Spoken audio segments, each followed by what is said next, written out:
Hi hello guys welcome back to లక్ష్మితో lucky channel. ఈరోజు special ఏంటంటే బీరకాయ చికెన్ విడివిడిగా కాదండి, కలిపి బీరకాయ చికెన్ కర్రీ ఇంట్లోనే చాలా ఈజీగా ఎంతో టేస్టీగా ప్రిపేర్ చేసుకోవచ్చు. బీరకాయతో ఏం వేసుకున్నా ఆ టేస్టే వేరు, కానీ నేను ఈసారి చికెన్ వేసి ట్రై చేశాను. చూడండి మీరు కూడా ఎలా ఉందో.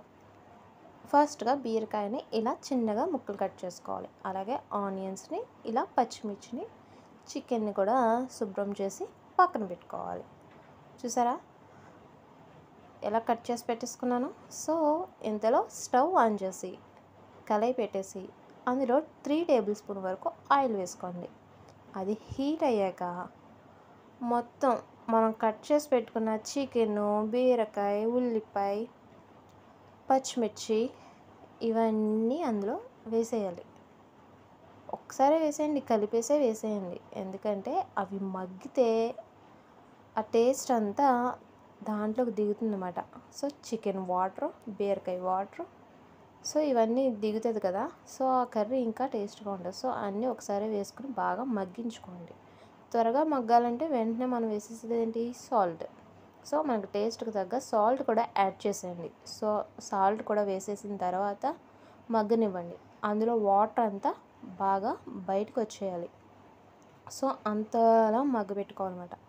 సో అందులో కొద్దిగా పసుపు వేసి ఆ వాటర్ అంతా వచ్చే వరకు బాగా మగ్గబెట్టుకోవాలి. అంటే ఆ వాటర్ వచ్చి మళ్ళీ అది ఆవిరైపోవాలి. అంటే అందులో ఇంకా వాటర్ ఉండకుండా ఆ టైప్ వరకు దాన్ని మగ్గ పెట్టుకుంటే ఆ టేస్టే వేరు.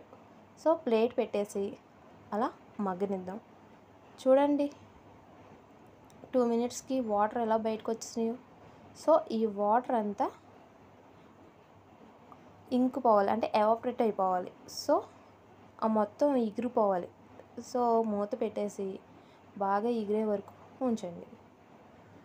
చూడండి ఆల్మోస్ట్ మొత్తానికి ఎగిరిపోయింది కదా. ఇప్పుడు అందులోకి మనకి ఎంతైతే కారం తింటామో అంతవరకు కారం వేసుకోండి. కారం వేసుకున్న తర్వాత దాన్ని అటు ఇటు తిప్పుకోండి.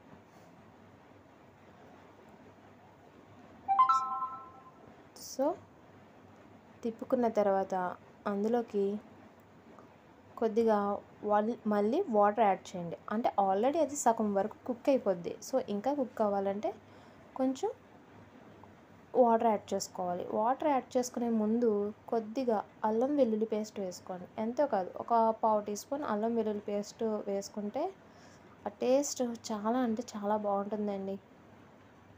సో అల్లం వెల్లుల్లి పేస్ట్ వేసుకున్న తర్వాత కొద్దిగా వాటర్ వేసుకోండి.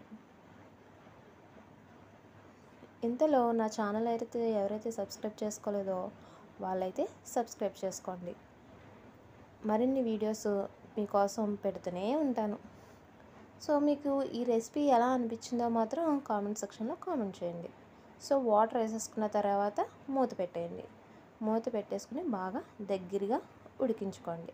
అంతేనండి, చాలా టేస్టీ బీరకాయ చికెన్ కర్రీ రెడీ అయిపోతుంది. చాలా అంటే చాలా టేస్ట్గా ఉంటుంది. చూడండి వాటర్ కూడా అంతే ఎగిరిపోయింది కదా. సో అయిపోయిందండి కర్రీ అయితే. ఈజీగా చాలా ఫాస్ట్గా వితిన్ 15 మినిట్స్లో అయిపోద్ది. సో ఈజీగా అయిపోయింది, ఎందుకంటే బీరకాయ చాలా ఫాస్ట్గా కుక్ అయిపోద్ది కాబట్టి కర్రీ చాలా ఫాస్ట్గా అయిపోద్ది. అంతేనండి, బీరకాయ చికెన్ కర్రీ అయితే రెడీ అయిపోయింది. మీరు మాత్రం నా ఛానల్ని సబ్స్క్రైబ్ చేసుకోండి. Thank you for watching.